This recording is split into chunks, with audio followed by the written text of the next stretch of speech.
एक सास की 3 चमत्कारी बहुएं। अरे बहुओं, कहाँ हो तुम तीनों? अरे अभी तक घर के काम नहीं करे तुमने। अरे माँ जी, क्या हुआ? हम तीनों यही तो हैं। हाँ माँ जी, कोई बात है क्या जो इतनी तेज तेज चिल्ला रही हो? अरे तुम तीनों ने मेरी नाक में दम करके रखा है, इसीलिए तुम्हारी निगरानी करने के लिए मुझे हर बार तुम्हें आवाज लगाकर पूछना पड़ता है। अब ये बताओ वो तीसरी कहाँ है? अरे मैं यहाँ हूँ माँ जी। ये लो जी, कर लो बात। अब ये नींद में सोती हुई यहाँ आ गई। अरे माँ जी, मैं नींद में नहीं सो रही हूँ, मैं सिर्फ टेस्ट कर रही हूँ कि मैं नींद में सोने के बाद भी मुझे सब कुछ कैसे दिखाई देता है। तुम तीनों चमत्कारी बहुओं की वजह से मेरा तो जीना ही हराम हो गया है। माँ जी, आपको तो खुश होना चाहिए कि आपकी 3 बहू है और तीनों चमत्कारी है। हाँ हाँ, तीनों चमत्कारी हैं और तीनों के ही काम उल्टे हैं। एक नींद में सब कुछ देख लेती है, दूसरी जितना मेरे घर में राशन है उससे ज्यादा खा जाती है, और जब उसकी भूख नहीं मिटती तो वो दूसरों के घर में जाकर भी खाती है। तीसरी तो लोगों की चुगली सुनती है और यहाँ से वहाँ बातें बताती है। अब मैं ऐसी अनोखी बहुओं का क्या करूं? संतोष अपनी तीनों बहुओं को जली कटी सुनाती है, जिसके बाद उसकी तीनों बहू मायूस होकर घर के काम में लग जाती हैं। आखिर इसमें हमारी क्या गलती है? अगर हम तीनों चमत्कारी हैं तो माँ जी को तो खुश होना चाहिए ना। अरे खुश होने की बात करती हो, उन्हें तो ये दुख होता है कि हम तीनों के अंदर ये अलग अलग से चमत्कारी शक्तियाँ क्यों है। जो भी हो, हमें अपनी शक्तियों का अच्छे से इस्तेमाल करना चाहिए। ऐसा सोचकर वो तीनों अपने घर के कामों में लग जाती हैं, जिसके बाद वो तीनों अपने अपने कमरे में आराम करने के लिए चली जाती हैं। बहुत तेज नींद आ रही है, थोड़ी देर आराम से सो लूं। अलीशा जैसे ही सोती है उसे एक सपना आने लगता है। सपने में कोई उसके पड़ोस के घर में सिलेंडर चोरी कर रहा होता है, जिसके बाद वो अचानक से नींद में चलने लगती है और अपने पड़ोस के घर में पहुंच जाती है। जो वो सपने में देख रही होती है वो हकीकत में वहां हो रहा होता है। जैसे ही चोर उसे देखते हैं वो उसे देखकर कहते हैं, ओहो, ये क्या, ये लड़की आंखें बंद करके कैसी चल रही है? मुझे नहीं पता, कहीं ये कोई चुड़ैल तो नहीं है? मुझे तो कुछ ऐसा ही लगता है। अरे ये तो नींद में चल रही है, इसे छोड़ और जल्दी से सिलेंडर उठा और यहाँ से निकल। वो दोनों सिलेंडर उठाकर वहां से निकल ही रहे होते हैं कि तभी अलीशा उन दोनों की गर्दन पकड़ लेती है। अरे कहाँ बचकर जा रहे हो मुझसे? तुम्हें नहीं पता कि मेरी बंद आंखों से भी कोई नहीं बच सकता? अलीशा जोर जोर से चिल्लाने लगती है, जिसके बाद वहां गांव के कुछ लोग इकट्ठा हो जाते हैं। अरे देखो इन चोरों को, और कुछ नहीं मिला तो घर का सिलेंडर ही चोरी करने लगे भाई। अरे शर्म के मारे डूब मरो बे। हे भगवान, आज अगर संतोष की बहू ना होती तो पता नहीं मेरे घर से ये चोर क्या क्या नहीं चोरी करके ले जाते। हरिया तुरंत पुलिस को कॉल करता है और उन दोनों चोरों को गिरफ्तार करवा देता है, जिसके बाद वो अलीशा को शाबाशी देता है। अरे बेटी, धन्य भाग हो हमारा जो तुम इस गांव में रहने आई हो। और सबसे ज्यादा भाग्य तो तुम्हारे सास ससुर का है जिसने तुम्हें पाया है। अरे नहीं नहीं, ये तो मेरा फर्ज था। आगे भी इस गांव में चोरी होगी तो मैं उन्हें जरूर पकड़वाऊंगी, चिंता मत कीजिए आप। इस गांव में कोई भी चोरी नहीं कर सकता। जब भी कहीं चोरी होती है तो अलीशा चोर को पकड़ने के लिए वहां पहुंच जाती है, क्योंकि उसके अंदर एक ऐसी चमत्कारी शक्ति थी कि वो नींद में सोते हुए भी चोरी होने वाली जगह का दृश्य और चोरों की शक्ल देख लेती। वहीं दूसरी तरफ नंदिनी ने खाना खा खा कर बेचारी संतोष का राशन ही खत्म कर दिया, जिसकी वजह से वो गुस्से से नंदिनी को कहता है, अरे करम जली करम फूटी, तूने तो मेरी जिंदगी ही बर्बाद कर दी है। अरे कहाँ से लाती है इतना बड़ा पेट? ऊपर से तेरा पेट तो जरा भी टस से मस नहीं होता, जैसा है वैसा का वैसा ही दिखाई देता है। आखिर जाता कहाँ है इतना सारा खाना? अरे माँ जी, आप तो हमेशा मेरे खाने के पीछे ही मुझे टोकती रहती हो। और कुछ दिखाई नहीं देता है क्या आपको? अरे क्यों दिखाई देगा, जब देखो तू ठूसती रहती है।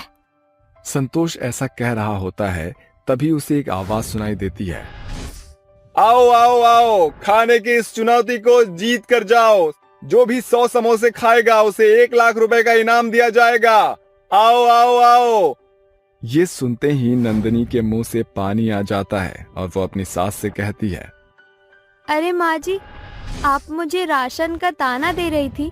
आप देखो, मैं इस कंपटीशन को जीतने के बाद इतना सारा पैसा लेकर आऊंगी कि आपको कभी राशन की कमी ही नहीं पड़ेगी। ऐसा कहकर वो उस आदमी के पास जाती है और अपना नाम लिखवा देती है। भाई साहब, इस चुनौती में आप मेरा भी नाम लिख दीजिए। वो आदमी नंदिनी का नाम लिख लेता है, जिसके बाद नंदिनी के साथ साथ 10 औरतें और इस कंपटीशन में खड़ी होती है। देखते ही देखते उन सभी के सामने समोसे परोसे जाते हैं, लेकिन इतनी सारी औरतों के होने के बाद भी औरतें समोसे नहीं खा पाती। वहीं दूसरी तरफ नंदिनी एक के बाद एक समोसा खाती जाती है। देखते ही देखते बहुत सारा खा लेती है और 100 समोसे खा जाती है। अरे वाह, क्या बात है, आज लगा है जैसे मैंने कुछ खाया है। नंदिनी कंपटीशन को जीत जाती है, जिसके चलते उसे पूरे 1 लाख रुपए का इनाम मिलता है। इनाम जीतने के बाद नंदिनी सारा का सारा पैसा लाकर अपने ससुर संतोष को पकड़ा देती है और कहती है, ये लीजिए माँ जी, पूरे 1 लाख है। अब आपको कभी भी राशन डलवाने में दिक्कत नहीं होगी। मैं ऐसे ही कंपटीशन जीत जीत कर आपको पैसे लाकर दे दिया करूंगी। ये देखकर संतोष बहुत खुश होती है, जिसके बाद वो अपनी बहू से कहती है, अरे वाह बहू, आज तो तूने कमाल ही कर दिया है। मैं तो तुझे निकम्मी समझती थी, लेकिन तू तो बड़ी ही काम की निकली। उस दिन के बाद से संतोष अपनी बहू नंदिनी और अलीशा से कुछ नहीं कहती, क्योंकि उन दोनों की चमत्कारी शक्तियों ने कुछ अच्छा काम किया था। अभी तक सारिका की चमत्कारी शक्ति से तो बस बेचारी संतोष को सुनने को ही मिलता रहता था। अरे संतोष, अपनी बहू को समझा ले। जब देखो यहाँ की चुगली वहाँ करती रहती है। अरे कब तक ऐसा चलता रहेगा?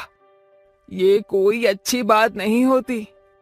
हाँ हाँ, कल भी उसने हमारी चुगली दूसरे मोहल्ले की औरतों से जाकर कर दी थी। हम उसके बारे में कुछ कह ही रहे थे और तुम्हारी बहू ने वो सब सुन लिया था। देखो, तुम लोग मुझे माफ कर दो, मैं उसे समझाने की कोशिश करूंगी। ऐसा कहकर वो घर लौट आती है, जिसके बाद वो अपनी बहू को बुलाती है और उससे गुस्से में कहती है, कितनी बार समझाया है कि लोगों की चुगली यहाँ से वहाँ मत किया करो। अरे आज भी औरतों ने मुझे तुम्हारे चलते कितना सुनाया है। अरे माँ जी, वो सभी औरतें उन बेचारी गरीब बेसहारा लोगों की चुगलियाँ कर रही थी, जिनका तो कोई कसूर भी नहीं था। आखिर वो ऐसा क्यों करती है? अरे बहू, तुझे क्यों दुनिया से लेना देना है? तू अपने आप से मतलब नहीं रख सकती है क्या? तभी सारिका को कुछ सुनाई पड़ता है। देखो, मैं किसी तरह सबकी बस्तियों के पेपर साइन करवा लूंगा, लेकिन इसमें मुझे आधा प्रॉफिट चाहिए, क्योंकि ये बहुत रिस्की काम है। अगर मैं पकड़ा गया तो बहुत बड़ी दिक्कत हो जाएगी। ठीक है, आधा तुम्हारा आधा मेरा, लेकिन याद रहे, अगर तुम पकड़े गए तो तुम मुझे नहीं जानते और मैं तुम्हें नहीं जानता, ठीक है? ये सुनने के बाद सारिका अपनी सास से कहती है, अरे माँ जी, मैंने अभी फिर से कुछ ना कुछ सुना है। कुछ बहुत गलत होने वाला है। कुछ लोग हम गांव वालों की बस्ती खाली करवाना चाहते हैं और सारी जमीन हड़पना चाहते हैं। संतोष ये सुनकर हैरान रह जाती है, जिसके बाद सारिका उन लोगों को ढूंढने के लिए उनकी आवाज का पीछा करती है। देखते ही देखते वो उन लोगों के पास पहुंच जाती है और उन दोनों के हाथ से पेपर छीन लेती है। देखो माँ जी, मैं सच बोल रही थी। ये लोग चालबाजी खेलकर हम गांव वालों को फंसाना चाहते थे और सारी जमीन हड़पना चाहते थे। सारिका और संतोष गांव के सभी लोगों को उन लोगों की सच्चाई बताते हैं, जिसे जानने के बाद गांव के सभी लोग उन दोनों को बहुत मारते हैं और गांव से भगा देते हैं। जिसके बाद संतोष अपनी बहू सारिका से कहती है, बहू मुझे माफ कर दे। मैं तेरे बारे में कितना बुरा भला कह रही थी। आज तेरी इस चमत्कारी शक्ति की वजह से हमारे गांव पर आने वाली बहुत बड़ी विपदा थम गई है। आज अगर तू ना होती तो पता नहीं हम सभी का क्या होता। अरे माँ जी, ये तो मेरा फर्ज था, आप चिंता मत कीजिए। ऐसे ही मैं सबकी जुबानी इधर से उधर करती रहूंगी। गांव के सभी लोग सारिका की बात पर हंसने लगते हैं। वहीं दूसरी तरफ संतोष को अपनी तीनों चमत्कारी बहुओं पर गर्व होने लगता है। अब उसकी तीनों बहू गांव वालों की मदद करती है और अपनी सास के साथ खुशी खुशी रहती है। गरीब के घर आए सीता राम लक्ष्मण। ये कहानी है 70 बरस की बुढ़िया की, गरीब भागीरथी की। गुमटी बलिहार गांव के अंतिम छोर में बसा था। भागीरथी भगवान श्री राम की बड़ी भक्त थी। उसके घर में भगवान श्री राम, माता सीता और लक्ष्मण जी की एक पुरानी प्रतिमा थी। वह निष्दिन उनकी पूजा करती थी। हे सियावर श्री राम, कभी कभी मुझ बुढ़िया के हृदय में ये बात डावाडोल होती है कि सतयुग का वह समा कितना सुनहरा होगा जब राम राज्य था। मुझ दिन दुखियारे ने आपके दरस में बचकाने से बुढ़ापे का सफर भी तय कर लिया। भगवान अब तो दर्शन दे दो। बुढ़िया प्रतिमा के सामने का हाथ जोड़कर बैठी भगवान श्री राम का गुणगान करते हुए भाव विभोर हो जाती है, जिसे देखकर आकाश मंडल में बैठे भगवान श्री राम मंद मंद मुस्काते हैं। यह देखकर माता सीता प्रश्न पूछती हैं, क्या बात है स्वामी, आपके मुखमंडल पर यह प्रसन्नता कैसी? हाँ भ्राताश्री, आज आपके चेहरे पर तारामंडल के बड़ा तेज उतर आया है। सीते, क्या तुम्हें स्मरण है कि मेरा सर्वप्रिय भक्त कौन है? स्वामी, स्मरण तो नहीं, आप ही बता दीजिए कि वह भक्त आखिर है कौन? अक्सर मनुष्य भगवान के भक्त तो बनते हैं, मगर वो भेंट में भगवान से धन, वैभव, सोने और मूंगों की मांग करते हैं। मगर जिस भांति जोगन मीरा के चितवन में रास रचैया भगवान श्री कृष्ण बसते हैं, वैसे ही एक भक्त अपने बचकाने से बढ़ते बुढ़ापे में भी मेरा ही गुणगान करती है। भ्राताश्री, कौन है वो धनी स्त्री? श्री लक्ष्मण के पूछने पर भगवान श्री राम पृथ्वी की ओर निहारते हुए कहते हैं, वो देखो लक्ष्मण, उस बलिहार गांव के अंतिम छोर में एक गुमटी है, जहां एक अधेड़ उम्र की गरीब बुढ़िया रहती है, जो निस्दिन पूरी प्रतिष्ठा से मेरा पूजन करती है और केवल एक पहर देर दोपहर एक रोटी बनाकर उसे नमक और मिर्च के साथ खाती है। स्वामी, उसका परिवार नहीं है क्या? सीते, स्वयं ब्रह्मा का लेख है कि कलयुग में संयुक्त परिवार समाप्त हो जाएगा, जो सत्य हो चुका। सतयुग में बेटे और बहू को वनवास दिया जाता था, मगर कलयुग में मेरी भक्त भागीरथी बेटे बहू के बगैर वनवास से बदतर जीवन काट रही है, इस आस में कि श्री राम उसे दर्शन देंगे। भ्राताश्री, तब तो हमें शीघ्र ही पृथ्वी की ओर अग्रसर होना चाहिए। वैसे भी धरती का भ्रमण किए बहुत समय हो गया है। हाँ, इससे मैं भली भांति ये भाप सकूंगा कि भागीरथी सचमुच में मेरे प्रति श्रद्धा रखती है या फिर महज एक मिथ्या है। भगवान श्री राम माता सीता और भाई लक्ष्मण के साथ रथ में सवार बलिहार गांव में दस्तक देते हैं। अरे स्वामी, जरा ठहरिए। अगर आप अपनी भक्त से इस दैव्य अवतार में भेंट करने पहुंचेंगे तो वह क्षण भर में ही आपको पहचान जाएगी। फिर उसकी परीक्षा का क्या? वह तीनों दिव्य पहरावे को त्याग कर साधारण भेष धरे भागीरथी के घर की ओर बढ़ने लगते हैं कि बंशिया बोलता है, अरे जय राम जी की भैया, आज से पहले आप तीनों को बलिहार में देखे नहीं, कौने के घर जाते हैं? अरे भाई, हम श्री राम भक्त के घर जा रहे हैं।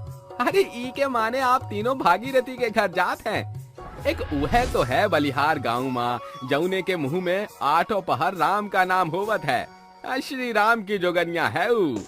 इसके बाद भगवान श्री राम माता सीता और भाई लक्ष्मण के साथ भागीरथी के द्वार पर दस्तक देते हैं। कोई है भीतर?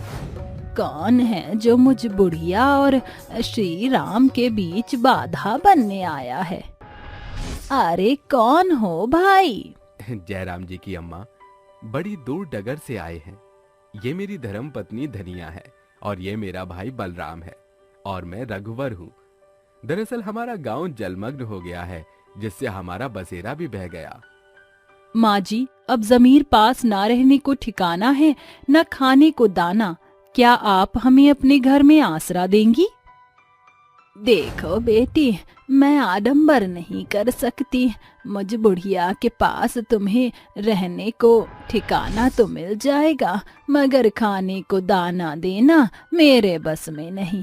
यदि तुम इस सत्य से अवगत होकर भी मेरे संग रहना चाहते हो तो मुझ गरीब की गुमटी में तुम तीनों का तहे दिल से स्वागत है।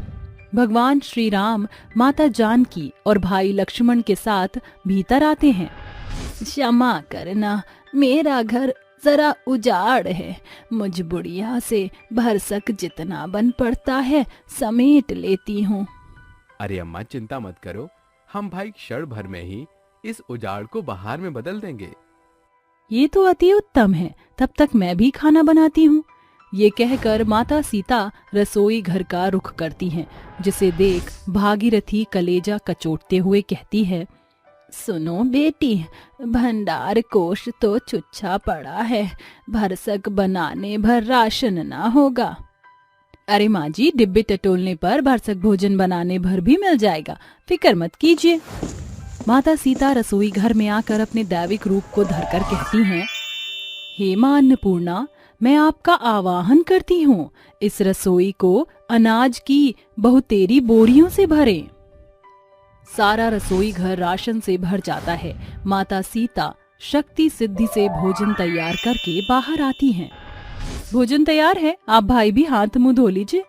अरे बेटी, भीतर तो कुछ था नहीं, फिर इतना सारा भोजन। माँ जी, भीतर बहुतायत राशन था, शायद आपने उन बोरियों को बिसार दिया था। खैर, खाना शुरू कीजिए। बेटी, सभी साथ मिलकर खाते हैं। आप उम्र में हमसे बड़ी हैं, पहले आप खाइए। माता सीता भागीरथी को भोजन परोसती हैं। उसके खा चुकने के बाद बचे खुचे खाने को माता सीता 3 भाग में बांटती हैं। हे राम जी, बेटी, अतिथि भगवान का स्वरूप होते हैं। तुमने मुझ बूढ़ी को आधे से अधिक खाना खिला दिया और ये बचा कुचा तुम तीनों को खाना पड़ रहा है। तुम मुझे ऋणी बना रही हो। अम्मा, भगवान श्री राम ने शबरी के झूठे बेर तक खा लिए थे, तो ये तो भला भोजन है। जैसे ही भागीरथी सोती है, भगवान श्री राम और भाई लक्ष्मण भागीरथी के पांव दबाते हैं। अरे क्यों मुझ श्री राम के भक्त को पाप का भागीदारी बना रहे हो? अम्मा, बुजुर्ग की सेवा करना पुण्य होता है, हम भाइयों को ये पुण्य बटोर लेने दो। भागीरथी को ये खबर ना थी कि जिनकी बाट जोहते वह बचकाने से बूढ़ी हो चली थी। मनुष्य के भेष में साक्षात भगवान श्री राम उसके घर में रह रहे। गुजरते समय के साथ भागीरथी उनके साथ घुल मिल गई। माता सीता नित्य दिन 4 बजे के पहर जागकर घर बहार कर द्वारा धोती, वहीं भगवान श्री राम और लक्ष्मण दूर दराज जंगल से लकड़ियां काट कर लाते। भागीरथी भगवान श्री राम की भक्ति में लीन रहती। एक सांझ भागीरथी मीरा की भांति जपते हुए गाती है, अब तो आओ धनुष के धारी आकर, कि देखो मेरी लाचारी है, बड़ी यहाँ दुखियारी तुम्हारी जानकी। अरे अम्मा, तुम्हारे मुख से निकलते गीत तो एकदम कबीर की अमृतवाणी है। तुम्हारे भीतर भगवान श्री राम से मिलन की आस और प्यास साफ तौर से साझा हो रही है। बेटा, अपने बचकनेपन से ही भगवान श्री राम को पूज रही हूँ। तब से प्रत्येक बरस उनके प्रति मेरी पूजा प्रतिष्ठा बढ़ती गई और आज उम्र के आखिरी पड़ाव पर मैं श्री राम के दीदार की दीवानी हूँ। समय गुजरता है। देखते ही देखते दीपावली का दिन दस्तक देता है।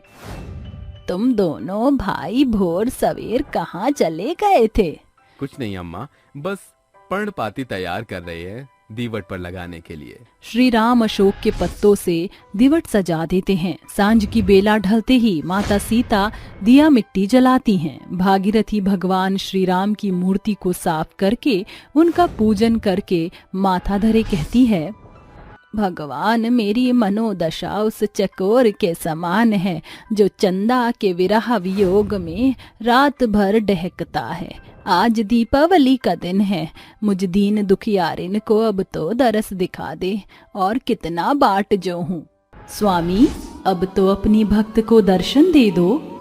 माता सीता के शब्द सुनकर श्री राम दैवीय रूप धरकर कहते हैं, भागीरथी, भगवान कहाँ थे आप? मैं तो तुम्हारे समक्ष ही था, तुम मुझे पहचान न सकी। इसका तात्पर्य साक्षात भगवान श्री राम, माता सीता और लक्ष्मण मुझ गरीब की गुमटी में थे। हे प्रभु, आपके दरस देखकर मेरा जीवन सफल हो गया। भागीरथी, तुम मेरी सर्वोपरि भक्त हो। मैं तुम्हारी भक्ति भाव से प्रसन्न हूँ। तुम्हारे जीवन के वर्ष अधिकाधिक होंगे। ये कहकर श्री राम माता सीता समेत अंतर्ध्यान हो जाते हैं। तीनों के चरण कमल स्वर्णिम सिक्कों में बदल जाते हैं। आखिरकार आज श्री राम की बूढ़ी भक्त के जीवन से गरीबी की बदरात छट गई है। भगवान श्री राम के दर्शन पाकर भागीरथी निष्दिन एक ही भजन गाती है, पायो जी मैंने राम रतन धन पायो। गरीब चाय पकौड़े वाली सास बहू। बिश्नोई गांव के अंतिम छोर में बसा एक घर था जिसका ढांचा बेहद पुराना पड़ चुका था। उस घर में चंदा और पूर्वी नामक एक गरीब सास बहू का बसेरा था। क्या हुआ सासू माँ, किस सूप के सागर में गोते लगा रही हैं आप? कछु नहीं बहुरिया, महीना भर हुई गल, मगर अब तक शहर से अजीत का मनी आर्डर नहीं आया। आज डाकघर जाके देखे पड़ी। माँ जी वो, अरे बोल ना बहुरिया, तो हर सास काहे सुखबुगत है? माँ जी अब दादी बनने वाली हैं। का सचमुच? कितने वक्त बाद हम दिन दुखियारी के घर में खुशी की खबर मिली है। हम आज ही अजीत के खबर पहुँचा देब। चंदा ये कह ही रही थी कि डाकिया उनकी दहलीज पर दस्तक देता है। क्या बात है चंदा, तू तो पंछी की तरह चहचहा रही है। अरे नागा भाई, अभी हम डाकघर ही जाए के रहे, इतने में तुम पधार पड़े। हाँ, शहर से अजीत का संदेश आया है। डाकिया चिट्ठी देकर चल देता है। तभी पूर्वी चिट्ठी को पढ़ना शुरू करती है, जिसके साथ उसकी आंखों में आंसुओं का सैलाब उमड़ पड़ता है। का हुआ बहुरिया, ऐसन भी का लिखा है? इमा जौन के पड़त तोहर चेहरा पीला पड़ गवा। सासू माँ, अजीत इस दुनिया से बहुत दूर जा चुके हैं। कारखाने में भीषण आग में सभी मजदूर ढेर हो गए। बदकिस्मती से अजीत का नाम भी उसमें शुमार था। इस दुखद संदेश से दोनों सास बहू को गंभीर आघात होता है। उनका दुखी मन सोब के सागर में सराबोर हो जाता है। इस बीच सप्ताह भर बीत जाता है। जौने दफ्तर में हमरा अजीत इतना बरस मेहनत किया, पल भर में उस सबन पल्ला झाड़ लिए। माँ जी जो बीत गया उसे भूलने में ही भला है। पाई पाई जोड़कर मैंने 500 रुपए इकट्ठा किया है। इन 500 रुपयों से हम पकौड़े बेचने का व्यापार करते हैं। हाँ बहू, पेट पाले के वास्ते खटनी करे पड़ी। पूर्वी के दिए पैसे से चंदा पकौड़े बनाने की सामग्री मोल ले आती है और एक साथ पकौड़े बनाकर उन्हें एक पुराने से ठेले पर लादकर बेचने के लिए बाजार के बीचों बीच आकर खड़ी हो जाती है। पकौड़े खा लो भैया, गर्मा गर्म प्याज पालक के चटकदार पकौड़े खाओ, मुंह का स्वाद बढ़ाओ, आओ आओ आओ। पकौड़े की खुशबू से मांदा गजोधर तेज कदमों से पकौड़े से सजे ठेले पर आकर कहता है, क्या बात है काकी, इस बढ़ते बुढ़ापे में आवाज तो बड़ी बुलंद है तुम्हारी। क्या भाव बेच रही हो पकौड़े? भाई साहब 15 रुपए के 1 पाव पकौड़े हैं और आधे किलो पकौड़े 25 रुपए के। कहिए कितना दूं? आधे किलो पर 5 रुपए की छूट। एक काम करो, पाव भर पकौड़े पैक कर दो। और पाव भर प्लेट में परोस दो। जी जैसा आप कहें। पूर्वी झटपट पकौड़े परोस कर उसे दे देती है। पकौड़े खाकर वह शख्स सास बहू की वाहवाही करते हुए कहते हैं, अरे वाह, इन प्याज और पालक के पकौड़े के आगे तो पनीर के पकौड़े भी फीके पड़ जाएंगे। बड़े स्वादिष्ट पकौड़े बनाए हैं भाई। शुक्रिया भाई जी। गजोधर के बाद इक्के दुक्के ग्राहक सास बहू के पकौड़े खाने के लिए उनके ठेले पर आते हैं। समय गुजरता है। बहुरिया देख, सांझ की बेला हो चली है, घर चले के चाही। तू भी थक गई हुई है, गर्भावस्था में सवेर से एक पांव पर ठाड़ होकर पकौड़े तलत है। हाँ माँ जी, चलने के सिवा दूजा चारा भी नहीं, क्योंकि सारे पकौड़े खत्म हो गए हैं। अब बेचने को कुछ नहीं बचा। दोनों सास बहू घर आकर पैसे गिनती हैं। माँ जी, आज की कुल कमाई 1000 हुई है, जिसने हमारी 500 की लागत लगी थी। माने कि पहले ही रोज 500 का मुनाफा हुआ है। पुरनिये 100% सच बोल गए हैं कि कौनों के चक्री करे से बेहतर आपन दुखड़ा धंधा है। हाँ माँ जी, बिल्कुल। अब इन 500 से हम कल और ज्यादा बढ़ाकर पकौड़े बनाएंगे। अगले दिन जहाँ सारा बिश्नोई गांव नींद में था, वहीं सास बहू तड़के सवेर जागकर पकौड़े बनाने में जुट जाती हैं। जल्दी जल्दी हाथ चला बहुरिया, आज हम दोनों सास बहू भोर से पकौड़े बेचे ही तो दुगनी कमाई होई। दोनों सास बहू पकौड़े बनाकर उन्हें ठेले पर सजाकर बाजार आती हैं। अरे आओ भैया, पेश है सास बहू के गर्मा गर्म नरम नरम प्याज पालक के पकौड़े एकदम सस्ते शुल्क में। तभी गजोधर अपने साथ एक शख्स को लिए चला आता है। देख धीना, यही वो पकौड़े की दुकान है। कम दर में दमदार पकौड़े बेचती हैं ये सास बहू। अरे अब तुम बखान बंद करके ऑर्डर तो दो। अरे ओ पकौड़े वाली बहन, जल्दी से 2 प्लेट गर्मा गर्म पकौड़े लगा दो। जी अच्छा, आप दोनों बैठिए, बस पकौड़े तैयार हैं। एक ओर प्रेग्नेंट पूर्वी पकौड़े तलती, वहीं दूजी ओर चंदा ग्राहकों को पकौड़े परोसती। हर एक दिनों के साथ पकौड़े से सास बहू की आमदनी बढ़ती चली गई। चंदा भरसक गर्भवती बहू का हाथ बटाती। महीने भर के भीतर सास बहू के पकौड़े परवानों पर पहुंच चुके थे। फिर एक रोज जब दोनों सास बहू अपने पकौड़े के ठेले के साथ खड़ी थीं, तभी जोरों शोरों से बादल गरजते हैं, जिसे देख चंदा बोलती है, एक एक आसमान काली बरसाती बदरी में कैसन बदल गवा। बेड़ा गर्खो, एक बहु बरसात होए वाली है। माँ जी, चलिए उस बड़े बरगद के नीचे, अगर पकौड़े भीग गए तो पकौड़े की बर्बादी के साथ सारा पैसा पानी में बह जाएगा। सास बहू पेड़ के नीचे आकर खड़ी हो जाती हैं। सारा दिन मूसलाधार बारिश के बाद सांझ को बादल छटने पर वह दोनों हताश होकर घर आती हैं। जाने कौन मुँह का मुँह देखे रहे, जे आज बोहिनी बट्टा भी नहीं हुआ। माँ जी, सावन भादो का मौसम शुरू हो गया, अब बिना दुकान लिए बात नहीं बनेगी। मगर बहुरिया, बाजार के दुकान का भाड़ा जानत है ना तू। बखूबी माँ जी, अगर हम सास बहू पकौड़े के संग चाय शामिल कर दे तो दुगना दाम कमाया जा सकता है। क्या बात है बहुरिया, तेरी सोच तो एकदम बिजनेसमैन जैसन है। पूर्वी 2500 रुपए भाड़े पर एक दुकान खरीद लेती है। दुकान के बाहर लगे बोर्ड पर साफ शब्दों में सास बहू के चाय पकौड़े लिखा था। साथ ही दुकान में भांति भांति के पकौड़े भरपूर थे। चाय की मनमोहक महक से लोग उनकी दुकान को देख खींचे चले आते। तभी बनवारी नामक एक शख्स अपने कुछ साथियों के संग उनकी दुकान पर आता है। अरे इस बार की बरसात ने तो अति मचा दिया भाई। सही बोले तो बनवारी भाई, निष्दिन बूंद बांदी होवत है। अरे जरा 4 कप चाय बनाना बिटिया। बस अभी बनाती हूँ काका। अरे बनवारी भाई, सिर्फ सूखी चाय नीकी नहीं लागी, 2-4 पकौड़े से पेट पूजा भी कर लियो। ठीक है बिटिया, सभी पकौड़े में से 1-1 प्लेट परोस दो। जी अच्छा काका।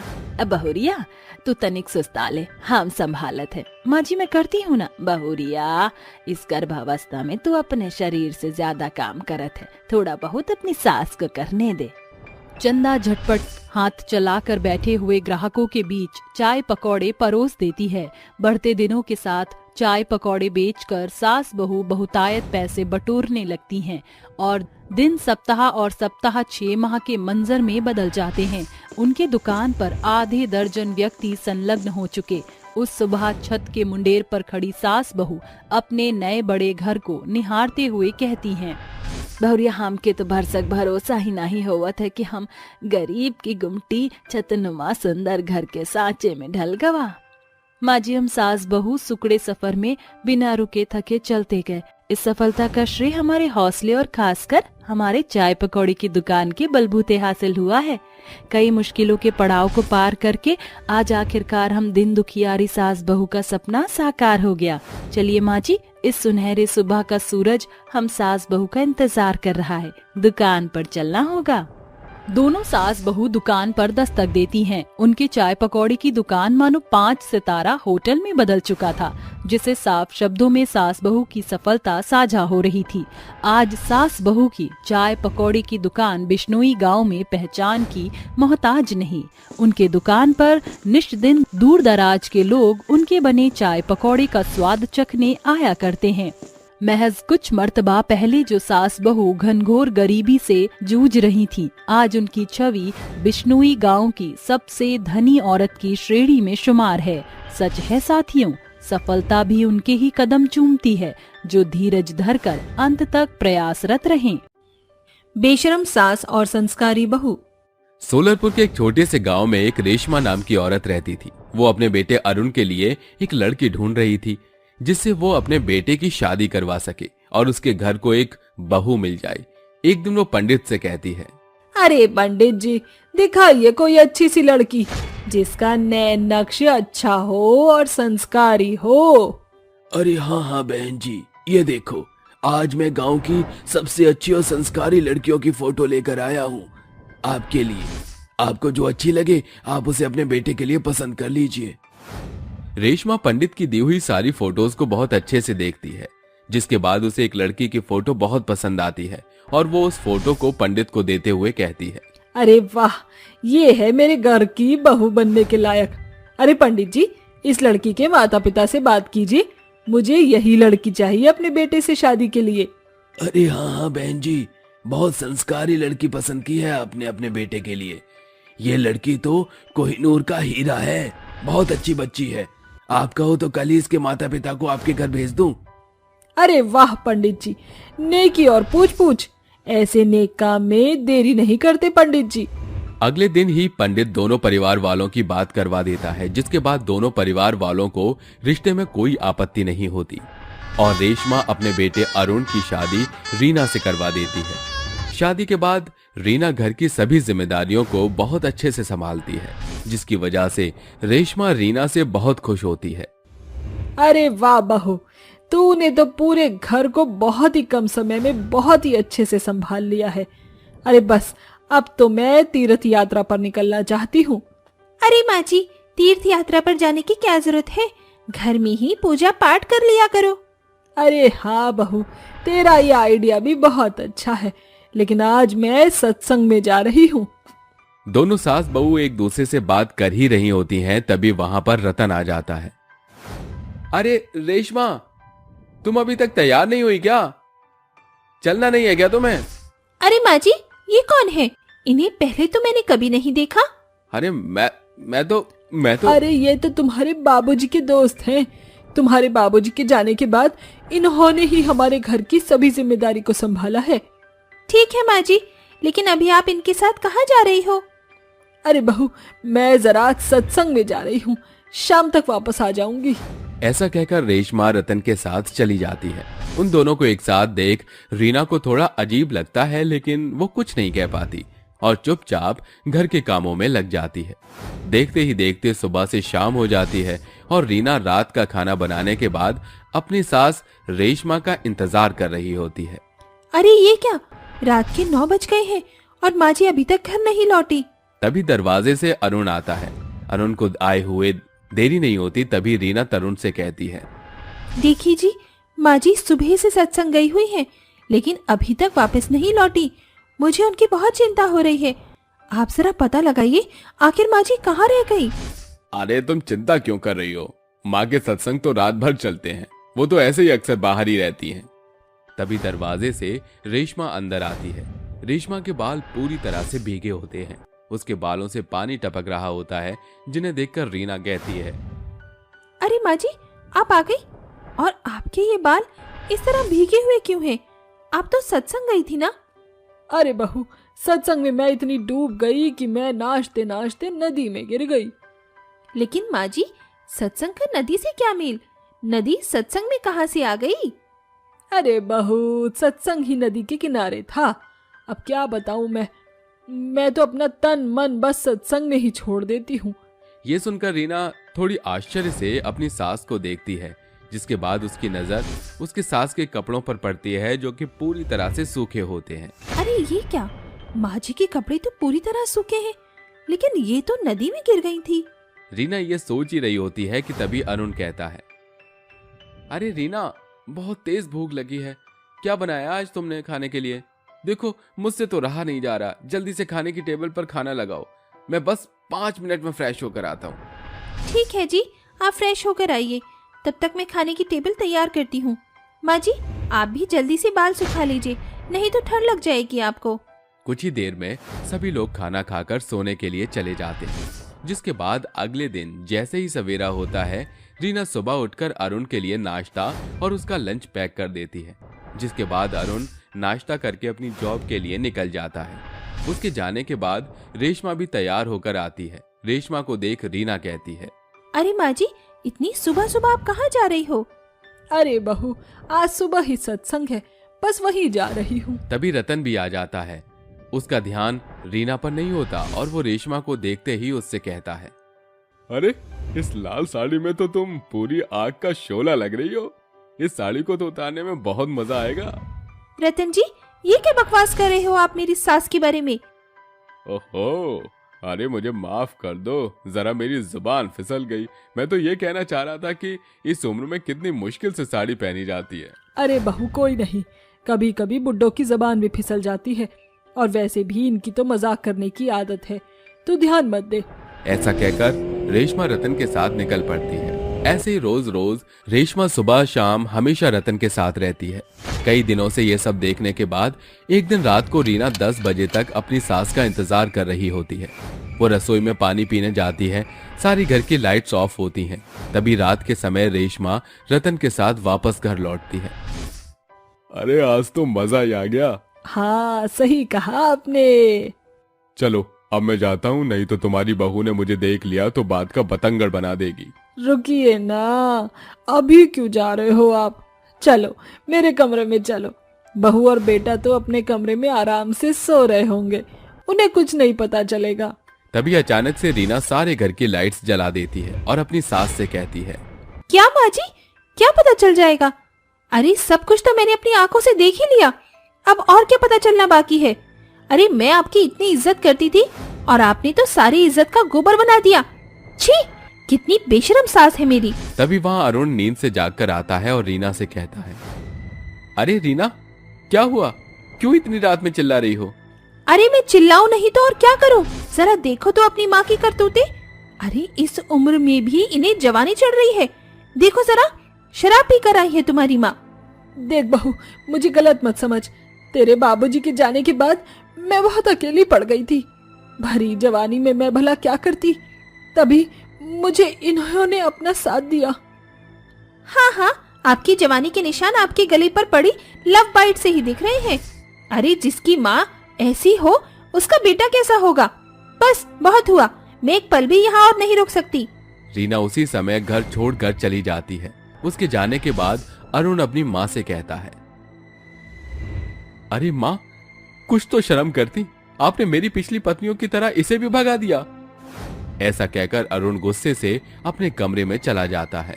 गरीब सास की पेटू बहू। चंदा की शादी चमन से हो जाती है, जिसके बाद चंदा शादी करके चमन के साथ उसके घर आ जाती है। शादी के बाद चंदा घर की सभी जिम्मेदारियों को अच्छे से समझती है और उन्हें पूरी तरह संभाल भी लेती है और घर के सभी सदस्यों की देखभाल भी अच्छे से करती है।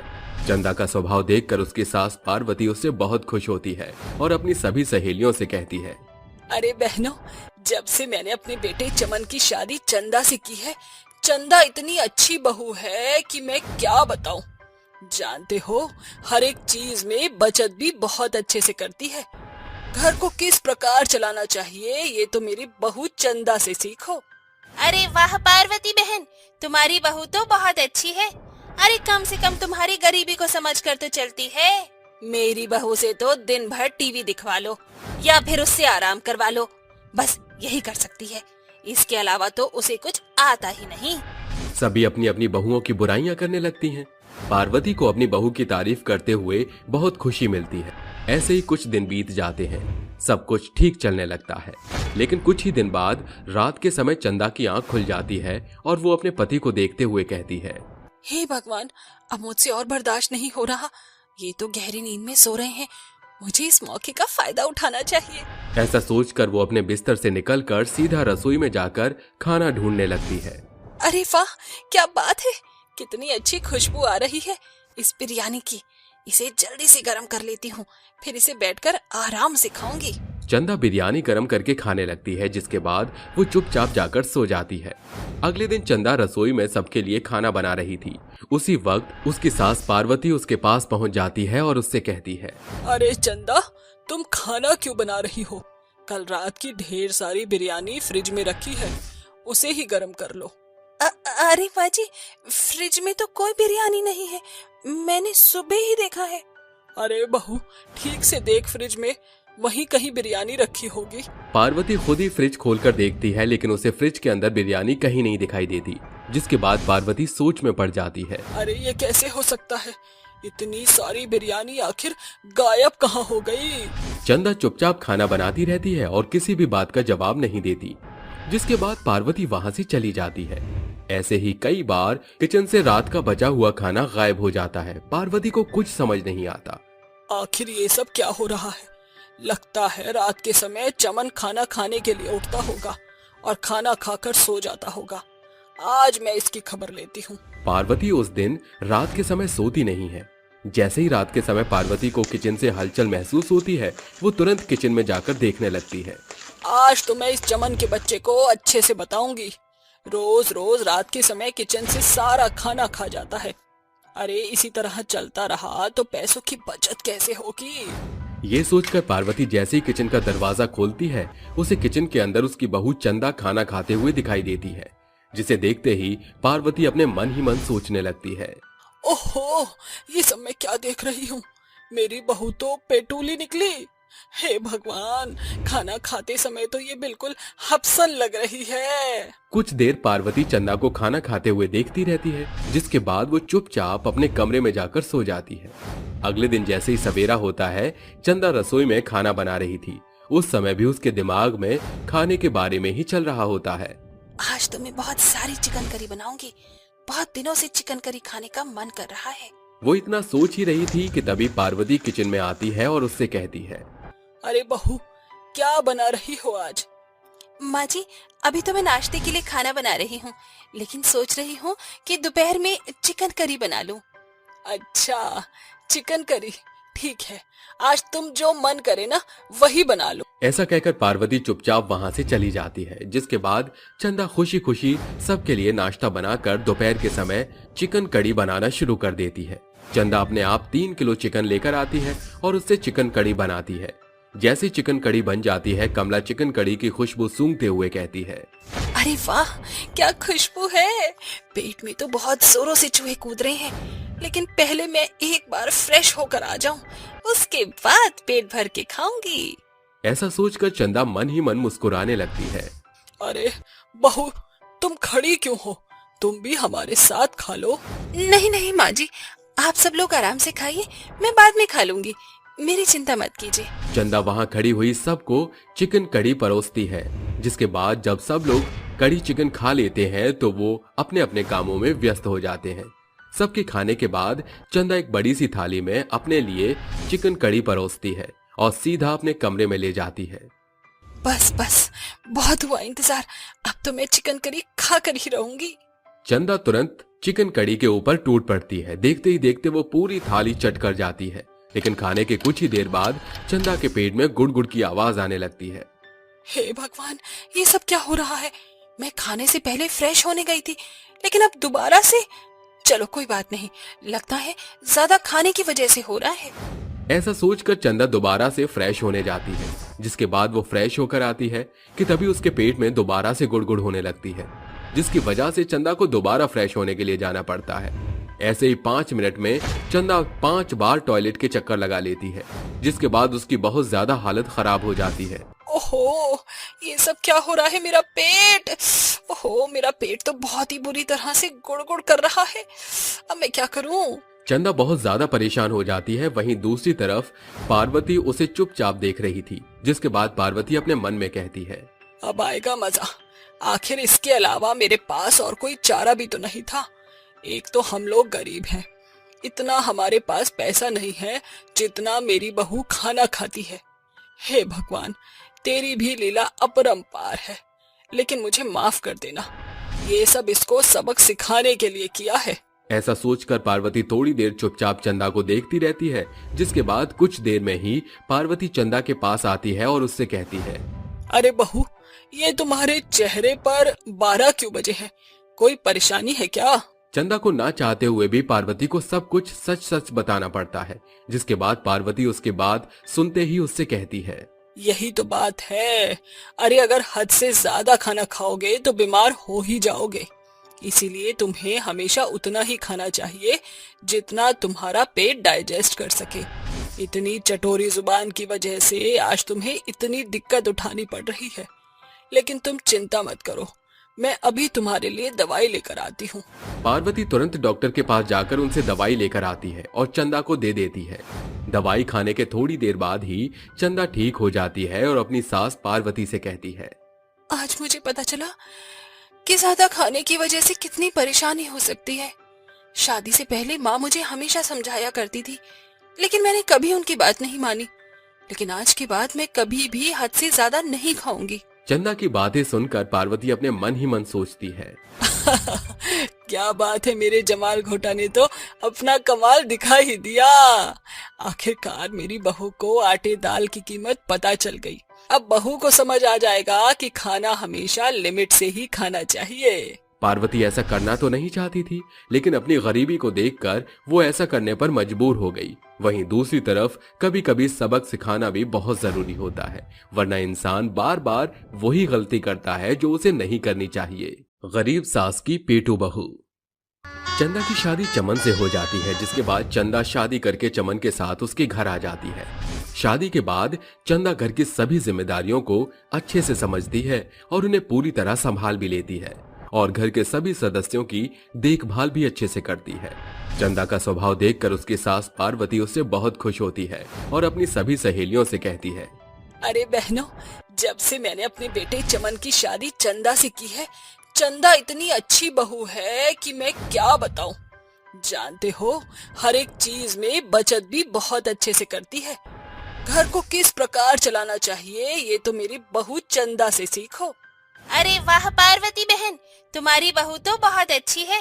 अरे कम से कम तुम्हारी गरीबी को समझकर तो चलती है। मेरी बहू से तो दिन भर टीवी दिखवा लो या फिर उससे आराम करवा लो, बस यही कर सकती है। इसके अलावा तो उसे कुछ आता ही नहीं। सभी अपनी अपनी बहुओं की बुराइयां करने लगती हैं। पार्वती को अपनी बहू की तारीफ करते हुए बहुत खुशी मिलती है। ऐसे ही कुछ दिन बीत जाते हैं, सब कुछ ठीक चलने लगता है। लेकिन कुछ ही दिन बाद रात के समय चंदा की आंख खुल जाती है और वो अपने पति को देखते हुए कहती है, हे भगवान, अब मुझसे और बर्दाश्त नहीं हो रहा। ये तो गहरी नींद में सो रहे हैं, मुझे इस मौके का फायदा उठाना चाहिए। ऐसा सोचकर वो अपने बिस्तर से निकलकर सीधा रसोई में जाकर खाना ढूंढने लगती है। अरे वाह, क्या बात है, कितनी अच्छी खुशबू आ रही है इस बिरयानी की। इसे जल्दी से गर्म कर लेती हूँ, फिर इसे बैठकर आराम से खाऊंगी। चंदा बिरयानी गर्म करके खाने लगती है, जिसके बाद वो चुपचाप जाकर सो जाती है। अगले दिन चंदा रसोई में सबके लिए खाना बना रही थी। उसी वक्त उसकी सास पार्वती उसके पास पहुंच जाती है और उससे कहती है, अरे चंदा, तुम खाना क्यों बना रही हो? कल रात की ढेर सारी बिरयानी फ्रिज में रखी है, उसे ही गर्म कर लो। अरे माँ जी, फ्रिज में तो कोई बिरयानी नहीं है, मैंने सुबह ही देखा है। अरे बहू, ठीक से देख, फ्रिज में वहीं कहीं बिरयानी रखी होगी। पार्वती खुद ही फ्रिज खोलकर देखती है, लेकिन उसे फ्रिज के अंदर बिरयानी कहीं नहीं दिखाई देती, जिसके बाद पार्वती सोच में पड़ जाती है। अरे ये कैसे हो सकता है? इतनी सारी बिरयानी आखिर गायब कहाँ हो गई? चंदा चुपचाप खाना बनाती रहती है और किसी भी बात का जवाब नहीं देती, जिसके बाद पार्वती वहां से चली जाती है। ऐसे ही कई बार किचन से रात का बचा हुआ खाना गायब हो जाता है। पार्वती को कुछ समझ नहीं आता। आखिर ये सब क्या हो रहा है? लगता है रात के समय चमन खाना खाने के लिए उठता होगा और खाना खाकर सो जाता होगा। आज मैं इसकी खबर लेती हूँ। पार्वती उस दिन रात के समय सोती नहीं है। जैसे ही रात के समय पार्वती को किचन से हलचल महसूस होती है, वो तुरंत किचन में जाकर देखने लगती है। आज तो मैं इस चमन के बच्चे को अच्छे से बताऊंगी। रोज रोज रात के समय किचन से सारा खाना खा जाता है। अरे इसी तरह चलता रहा तो पैसों की बचत कैसे होगी? ये सोचकर पार्वती जैसे ही किचन का दरवाजा खोलती है, उसे किचन के अंदर उसकी बहू चंदा खाना खाते हुए दिखाई देती है, जिसे देखते ही पार्वती अपने मन ही मन सोचने लगती है। ओहो, ये सब मैं क्या देख रही हूँ? मेरी बहू तो पेटूली निकली। हे भगवान, खाना खाते समय तो ये बिल्कुल हफसन लग रही है। कुछ देर पार्वती चंदा को खाना खाते हुए देखती रहती है, जिसके बाद वो चुपचाप अपने कमरे में जाकर सो जाती है। अगले दिन जैसे ही सवेरा होता है, चंदा रसोई में खाना बना रही थी। उस समय भी उसके दिमाग में खाने के बारे में ही चल रहा होता है। आज तो मैं बहुत सारी चिकन करी बनाऊंगी। बहुत दिनों से चिकन करी खाने का मन कर रहा है। वो इतना सोच ही रही थी कि तभी पार्वती किचन में आती है और उससे कहती है, अरे बहू, क्या बना रही हो आज? माँ जी, अभी तो मैं नाश्ते के लिए खाना बना रही हूँ, लेकिन सोच रही हूँ कि दोपहर में चिकन करी बना लूं। अच्छा, चिकन करी, ठीक है। आज तुम जो मन करे ना वही बना लो। ऐसा कहकर पार्वती चुपचाप वहां से चली जाती है, जिसके बाद चंदा खुशी खुशी सबके लिए नाश्ता बनाकर दोपहर के समय चिकन कड़ी बनाना शुरू कर देती है। चंदा अपने आप 3 किलो चिकन लेकर आती है और उससे चिकन कड़ी बनाती है। जैसे चिकन कड़ी बन जाती है, कमला चिकन कड़ी की खुशबू सूंघते हुए कहती है, अरे वाह, क्या खुशबू है। पेट में तो बहुत जोरों से चूहे कूद रहे हैं, लेकिन पहले मैं एक बार फ्रेश होकर आ जाऊं, उसके बाद पेट भर के खाऊंगी। ऐसा सोचकर चंदा मन ही मन मुस्कुराने लगती है। अरे बहू, तुम खड़ी क्यों हो? तुम भी हमारे साथ खा लो। नहीं नहीं माँ जी, आप सब लोग आराम से खाइए, मैं बाद में खा लूंगी, मेरी चिंता मत कीजिए। चंदा वहां खड़ी हुई सबको चिकन कड़ी परोसती है, जिसके बाद जब सब लोग कड़ी चिकन खा लेते हैं तो वो अपने अपने कामों में व्यस्त हो जाते हैं। सबके खाने के बाद चंदा एक बड़ी सी थाली में अपने लिए चिकन कड़ी परोसती है और सीधा अपने कमरे में ले जाती है। बस बस, बहुत हुआ इंतजार, अब तो मैं चिकन करी खा कर ही रहूंगी। चंदा तुरंत चिकन कड़ी के ऊपर टूट पड़ती है। देखते ही देखते वो पूरी थाली चट कर जाती है, लेकिन खाने के कुछ ही देर बाद चंदा के पेट में गुड़गुड़ की आवाज आने लगती है। हे भगवान, ये सब क्या हो रहा है? मैं खाने से पहले फ्रेश होने गई थी, लेकिन अब दोबारा से। चलो कोई बात नहीं, लगता है ज्यादा खाने की वजह से हो रहा है। ऐसा सोचकर चंदा दोबारा से फ्रेश होने जाती है, जिसके बाद वो फ्रेश होकर आती है कि तभी उसके पेट में दोबारा से गुड़गुड़ होने लगती है, जिसकी वजह से चंदा को दोबारा फ्रेश होने के लिए जाना पड़ता है। ऐसे ही 5 मिनट में चंदा 5 बार टॉयलेट के चक्कर लगा लेती है, जिसके बाद उसकी बहुत ज्यादा हालत खराब हो जाती है। ओहो, ये सब क्या हो रहा है? मेरा पेट, ओहो, मेरा पेट तो बहुत ही बुरी तरह से गुड़गुड़ कर रहा है। अब मैं क्या करूं? चंदा बहुत ज्यादा परेशान हो जाती है। वहीं दूसरी तरफ पार्वती उसे चुपचाप देख रही थी, जिसके बाद पार्वती अपने मन में कहती है, अब आएगा मजा। आखिर इसके अलावा मेरे पास और कोई चारा भी तो नहीं था। एक तो हम लोग गरीब हैं, इतना हमारे पास पैसा नहीं है जितना मेरी बहू खाना खाती है।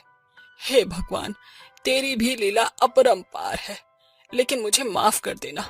ये सब इसको सबक सिखाने के लिए किया है।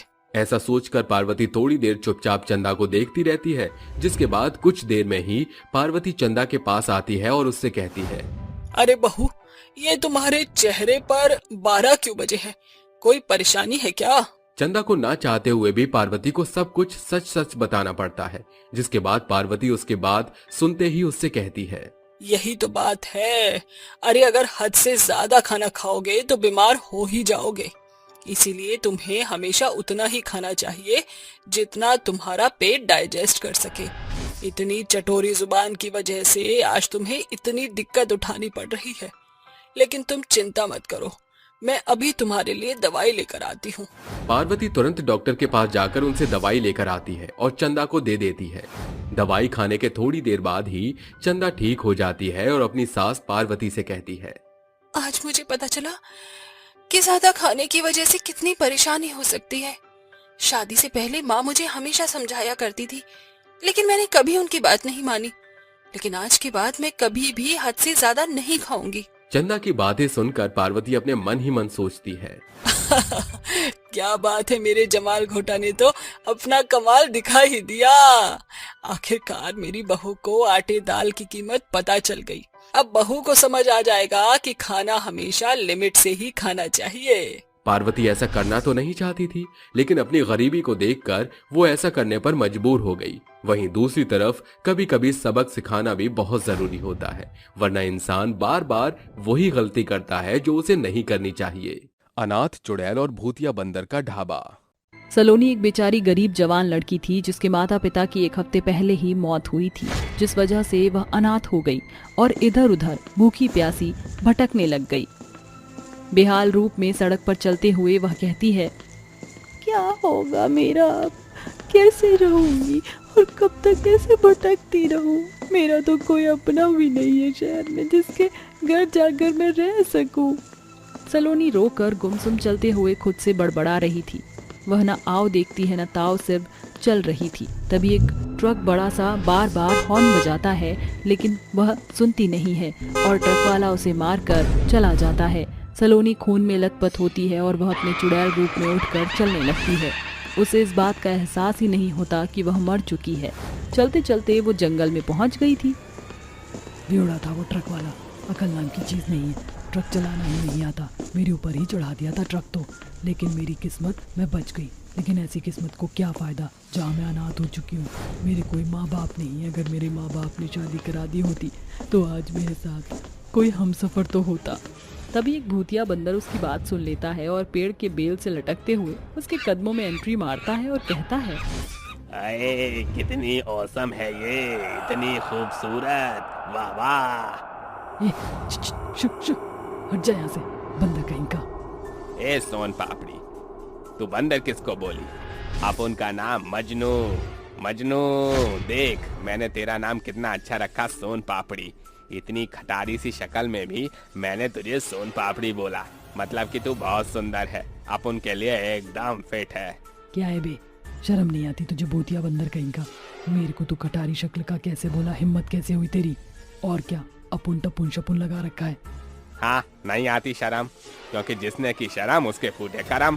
तो तुमने सुनी होगी, हाँ, अगर मैं भूतिया बंदर हो गया तो तू भी तो किसी चुड़ैल से कम नहीं है ना, पागल औरत। क्या बोला तूने?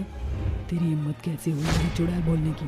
तेरी तरह नहीं हूँ मैं जो मर के भी जी रही हूँ। तू मेरी ही तरह है जो मरकर भी चुड़ैल बनकर मेरी आंखों के आगे खड़ी है।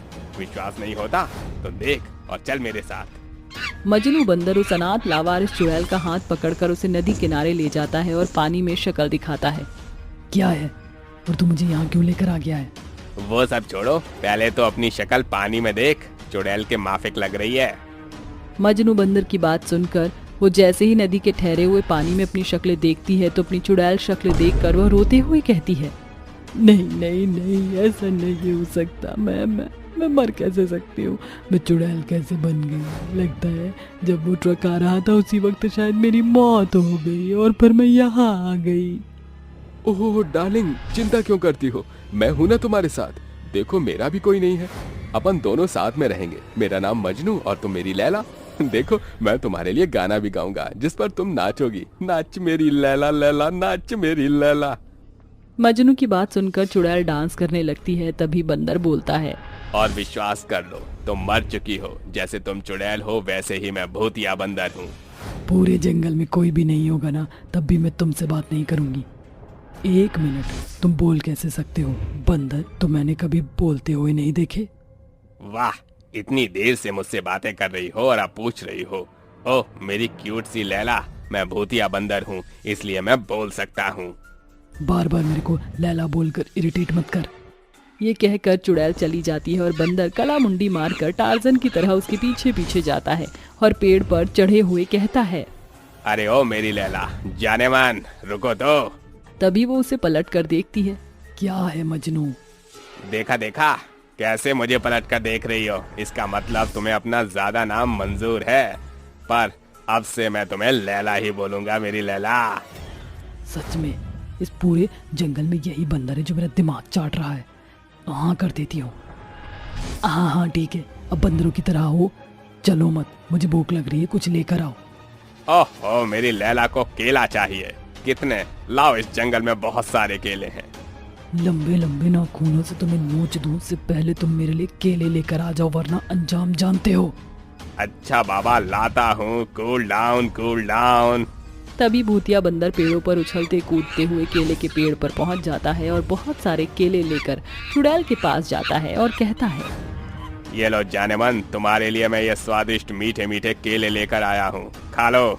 केले, बहुत भूख लग रही थी, जल्दी से खा लेती हूँ। ये कहते ही अनाथ चुड़ैल एक एक करके सारे केलों को खत्म कर देती है और बड़ी हैरानी से मजनू बंदर उसे देखता है और बोलता है, अरे ये तो मेरे लिए एक भी नहीं छोड़ी, सारे खा गई, अफसन चुड़ैल कहीं की। पर छोड़ो, मेरा दिल आ गया इस पर अब। हाय दैया, बड़ी जोर की हमें भूख लगी थी, पर इससे हमारा पेट नहीं भरेगा, हमें तो रोटी सब्जी ही चाहिए। मेरे पास एक आइडिया है, क्यों ना हम एक ढाबा चलाएं। उस खाने को बेचकर पैसे भी कमा लेंगे और तुम्हें तरह तरह का खाना भी मिल जाएगा और इस जंगल में रहना भी नहीं पड़ेगा। हाँ, ये आइडिया अच्छा है, तो चलो हाईवे पर एक ढाबा खोल लेते हैं। तभी भूतिया बंदर और चुड़ैल मिलकर हाईवे पर एक अच्छा सा ढाबा खोल लेते हैं, जिस ढाबे का नाम था लैला मजनू का ढाबा। तभी बंदर बाहर जाकर कहता है, आइए आइए, शाही और स्वादिष्ट लबाबदार जायकेदार खाने को खाइए, इस ढाबे में आपका स्वागत है। मम्मी देखो तो, ये बंदर तो बोलता भी है, हमें इसके ढाबे में खाना खाना है। हाँ बोलता है। अच्छा जिद मत करो, चलते हैं, बड़ा अच्छा लग रहा है बंदर का ढाबा। ये बोलते ही दोनों ढाबे के अंदर जाते हैं, जहाँ चुड़ैल रूप बदल कर उनसे ऑर्डर लेती है। तो बताइए आपको क्या क्या खाना चाहिए, हमारे मेन्यू में सब कुछ है। ऐसा करो, आप मटर पनीर, नान मिक्स, वेज सब्जी ले आओ। ठीक है मजनू, जल्दी जाओ और आकर खाना सर्व करो। जी मालकिन, बहुत बन रही है अपने आप को, थोड़े दिन की बात है, फिर मैं ये सब नहीं करने वाला। ये बोलकर बंदर सभी को खाना परोसता है। एक एक करके बंदर को देख ढाबे पर भीड़ लग जाती है और सब आने लगते हैं। सलोनी खाना बनाती थी तो बंदर सबको खाना परोसता था, जिससे उनका अच्छा खासा पैसा इकट्ठा कर लेते हैं। तभी एक रात मजनू बंदर चुड़ैल से कहता है, अच्छा बताओ, मैं तुम्हें अच्छा लगता हूँ? क्यों पूछ रहे हो तुम? अरे देखो, मैं तो सरप्राइज देने वाला हूँ। उससे पहले मैं बताना चाहता हूँ कि मैं तुमसे प्यार करता हूँ। क्या तुम मुझसे करती हो? तुम पागल हो, आखिर एक चुड़ैल बंदर से कैसे प्यार कर सकती है? कर सकती है, बस ढाबे पर एक जना और आ जाए, उसके बाद मेरा श्राप खत्म। नहीं कर सकती। ठीक है, कल का इंतजार करो फिर। ऐसे ही दोनों ढाबे पर एक और जने को खाना खिला देते हैं तो बंदर चुड़ैल का हाथ पकड़कर ढाबे के पीछे ले जाता है। तभी वो भूत में तब्दील हो जाता है और खुश होकर कहता है, वाह, मैं तो अपने असली रूप में आ गया, आज मैं बहुत खुश हूँ। देखा तुमने? लैला, यही सरप्राइज मैं तुम्हें देना चाहता था। अब बताओ, बंदर से प्यार नहीं कर सकती? मुझसे तो कर सकती हो। ये सब क्या है? तुम भूत कैसे बन गए मेरी तरह? दरअसल मैं तुम्हारी तरह ही मरने के बाद इस जंगल में भटक रहा था, तो एक तपस्वी बाबा का मुझसे उनका कमंडल गिर गया, जिससे उनकी तपस्या भंग हो गई और मुझे उन्होंने श्राप दे दिया। धूर्त दुष्ट भूत कहीं के, तूने मेरा ध्यान भटकाकर तपस्या को भंग किया है। मैं तुझे श्राप देता हूँ कि तू इस जंगल में बंदर बनकर भटकता रहेगा और वापस तभी हो पाएगा जब बंदर के रूप में तू एक ढाबे को खोलेगा और खाना खिलाएगा। तपस्वी के ये कहते ही उस श्राप से वो एक बंदर बन जाता है और इस जंगल में भटकने लगता है। उसके बाद तुम आई और पहली नजर में मुझे पसंद आ गई, इसलिए तो मैं तुम्हारे साथ इतना फ्लर्ट कर रहा था। अब बताओ, प्यार करती हो? ये चला जाऊं छोड़कर? तभी गले लिपट कर चुड़ैल उससे कहती है, नहीं नहीं, अब तुम मुझे छोड़कर मत जाना, मैं भी तुमसे प्यार करती हूँ। जंगल में मिली थी जब से ही, और तुम तो मेरी कैटेगरी के ही निकले। मैं चुड़ैल, तुम भूत, और हमारा प्यारा सा ढाबा। ओ मेरी प्यारी लैला। इस तरह वो दोनों एक दूसरे के साथ खुशी खुशी रहते हैं।